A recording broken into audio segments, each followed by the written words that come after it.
Hey guys, how's it going? OliPlays here and welcome back to the FM Scout YouTube channel.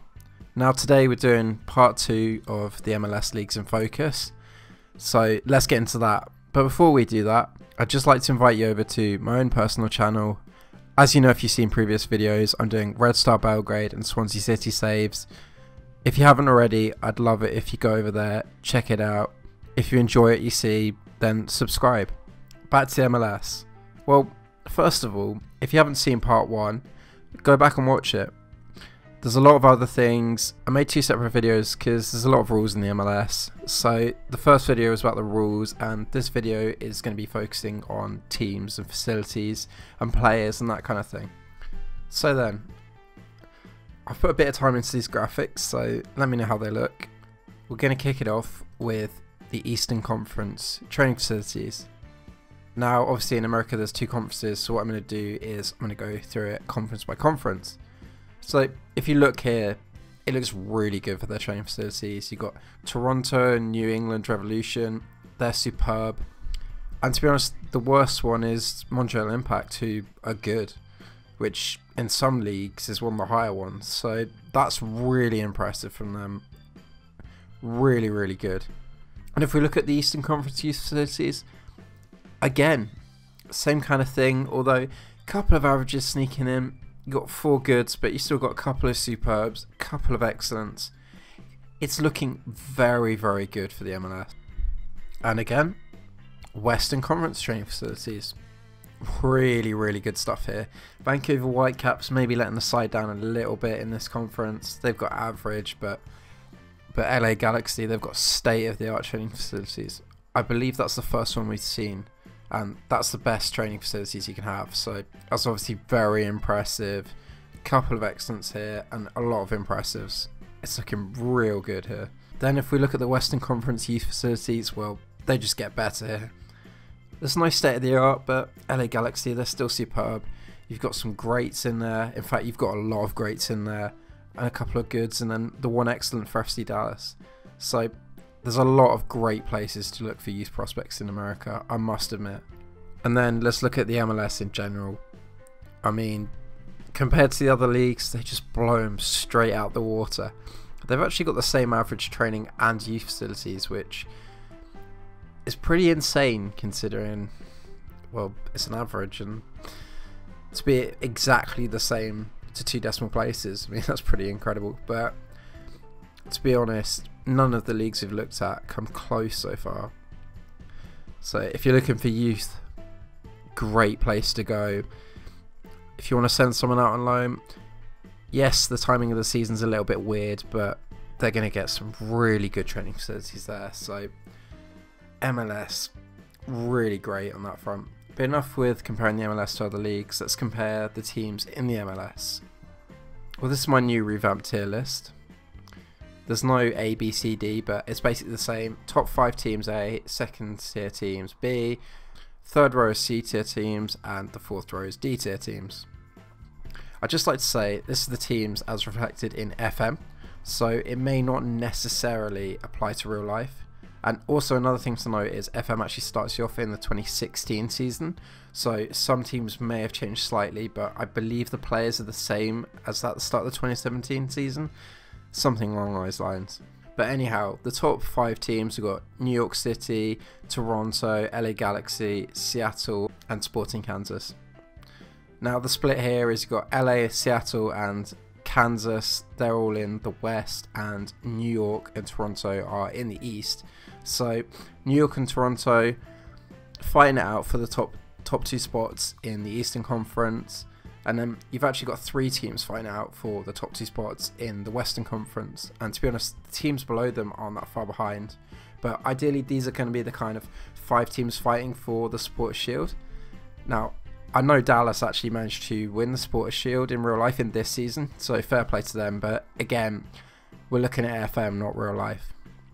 So second tier, you've got Orlando and New York Red Bulls. They're in the Eastern Conference. You could probably get in the top 2 there. You're definitely going to be looking at a wildcard spot. And then you've got the Eastern Conference. It's probably that little bit more competitive than the Western Conference. you've kind of got a definite top 6 teams there. You've got Dallas, Portland, and Real Salt Lake just behind. And these are going to be the teams that you're pretty sure they're going to get a wild card. Can they get that next level top 2? I mean, Dallas did it in real life, so there is a chance, isn't there? Then you've got the third tier. You've got DC United, New England Revolution, and Philadelphia Union. They're from the west, and Houston Dynamo and Vancouver Whitecaps, they're from the east. DC United, New England Revolution, and Philadelphia Union. Well, basically you're battling out for those last 2 wildcard spots. You're a little bit of a way behind the other 4 teams in the conference, but the MLS is quite even. They do try and keep it very even, so there's always a chance. Then Houston and Vancouver, well, maybe you're just trying to sneak into the wildcards. You are going to have a tougher time. It's a lot more competitive in your conference, but with any luck, you might just be able to do it. And we've got Tier D. And again, there's really very little difference between Tier C and Tier D, due to the fact there's just no relegation. You've got Chicago, Columbus, and Montreal. They're in the west. Colorado and San Jose. Or San Jose? I didn't think I'd be able to mess up a pronunciation in this video, but they're in the east. Again, very similar to Tier C. There's no reason why you can't get a playoff spot, but it's going to be that little bit tougher. So then, enough about the teams. Let's have a look at the players. Now, let's kick it off with my top 5 prospects. Now, I must admit, I've got exams at the moment, so I didn't have the complete time to do all the graphics. I kind of overspent my time in the previous ones, so we're just going to go with FM. I'm sure that's fine for you guys. I'm sure the graphics are just a bit OTT anyway. The first prospect, we've got Carlos Gruezo. He's from FC Dallas, 20-year-old Ecuadorian, already got 9 caps. Looks very, very good. Good determination and work rate. That's always something I look for. Naturally fit, which means he's going to keep his physicals along into his career. 15 marking, 14 tackling, great defensively, and for a 20-year-old, his mental's just in general are great. The next prospect is Joao Pedro, 22-year-old Portuguese midfielder from Los Angeles. In the first season, he might be on loan in Portugal. I'm not going to try and say the team. Have a look at the screen. There, he's at that team. Again, he's another player with great determination, work rate, another defensive midfielder.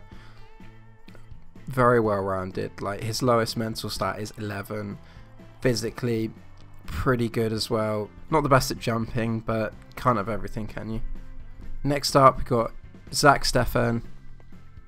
He plays for Columbus.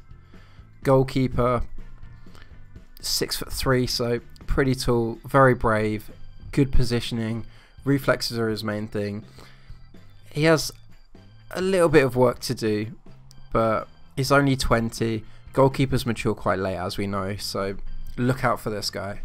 The penultimate guy is Tyler Adams, left back or defensive midfielder. He doesn't look incredible with his stats, should we say that. Really good stamina, but besides that, he's lacking a lot. But 16 years old, 23 under 20 caps at 16. That's mad. He's played for the New York Red Bulls second team, played 11 games, scored 9 goals from left back / defensive mid. So the kid's got a future. He could really start growing over the first couple of years of a save. And the final player is Ellis, who plays for Houston Dynamo. He's on loan from Monterrey, so that's something to look out for. He might move back to Mexico at the end of the season, but he's a striker and a right winger. The only forward player from this set of players, which is good. Nice to mix it up, because I think last time we had all strikers in the Danish league, or all wingers or something like that. But really great physicals, very naturally fit, good stamina, he's pacey. He's got a good work rate. It's just the glaring issue with this guy is his determination. He's got 5 determinations, so you're going to need to be tutoring him if you pick him up. He's got some decent stats like 13 finishing, decent penalty taker.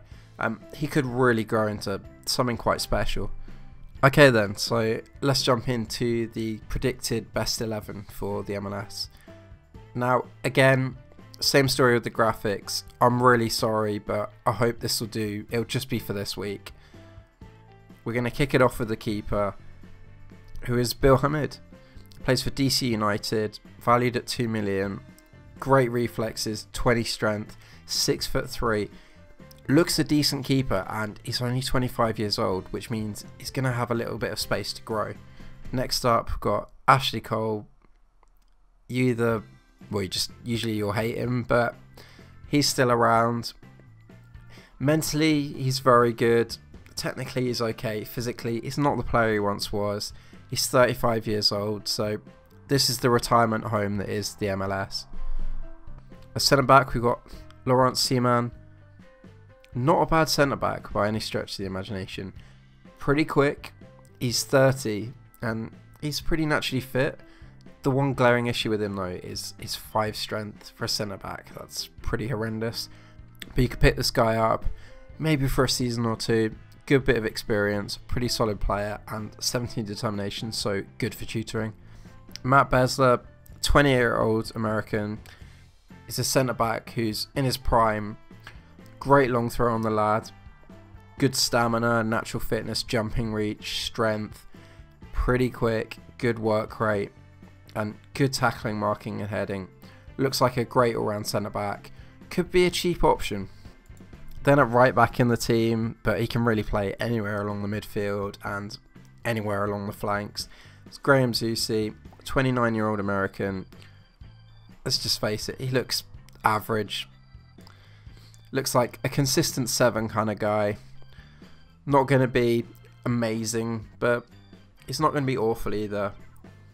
For 2.7 million though, maybe there's better options than Graham Zusi. But as an extremely versatile backup, he may well be quite good for you. Left mid, we've got Ignacio Piatti. Plays for Montreal Impact. Can play pretty much anywhere in behind the striker or on the wings. He does look a very good player. 17 dribbling, 16 first touch, 17 technique, 17 flair. Those are all the stats that kind of stand out. Not as quick as he maybe once was, but put him in behind the striker, I reckon he could do some damage. He is 30, but for 2 million, you could pick him up, get a couple of good seasons with him, and looks a really, really solid player, if I'm honest. Then in central midfield, we've got the man, the myth, the legend, Andrea Pirlo. He's still kicking the ball. I mean, just look at his stats. I imagine he's going to retire very soon after this, but my God, just look at the guy. 20 first touch, 20 passing, 19 free kick taking, 19 anticipation, 20 composure, 19 flair, 20 vision. What a player, what a legend. And talking of legends, at least American legends, we've got Michael Bradley in midfield. Now, he's 28, he's in the prime of his career. He's been playing in Italy, in Germany, and now he's in the MLS, and he looks really, really good, especially mentally and physically. Pick him up, 28-year-old, prime of his career, and he could do a job probably even in the Premier League. On the right wing, we've got Sebastian Blanco, plays for Portland. Looks like he spent some time at San Lorenzo. Looking at him, he's a pacey winger, can play on the right or the left. First touch, technique, he's got those. Work rate and determination, so he's always going to give you his all. Could be quite a good steal. Again, 27 in his prime. 4.3 million, a little bit on the expensive side, but it's going to be cheaper than, say, some English options because they're always overpriced, aren't they? Up front, we've got Giovanni Dos Santos. This is where the team gets interesting. He's got 90 caps for Mexico at 26 years old. Really impressive. Only got 17 goals in it, but I think he's more of a winger. He's not really the kind of striker that puts in goals. He'll pop up with assists and things like that. And that's reflected in his technicals, where he's very good at crossing, dribbling, technique. He's not a finisher though, is he? And if you look at his physicals, I thought he'd be a little bit quicker. He's got good acceleration, but pace is lacking a bit. He's not got great fitness. He's not very strong. He doesn't work hard. but he's got a little bit of determination, a little bit of flair, and I think he could be a really good pickup for any team. And the final player in the team, Sebastian Giovinco. Again, another really good player. More of a finished article of Giovanni Dos Santos. Very good on the wing. He's got the crossing, he's got the dribbling, but he's got 16 finishing. He's got 17 penalty taking, 18 free kick taking. It's just great. 17 work rate. This guy will run the other team ragged for the whole game. He's 28. Again, another player who's in the peak of his career. And if you could pick up Sebastian Giovinco, then he could be so good for you any division. So then, that's going to round up my look at the MLS. If you've enjoyed it, hit the like button. And after you've done that, after you've checked out my channel, go look at fmscout.com for all your football manager needs. Great website. I've been OliPlays, and I will see you next time. Goodbye.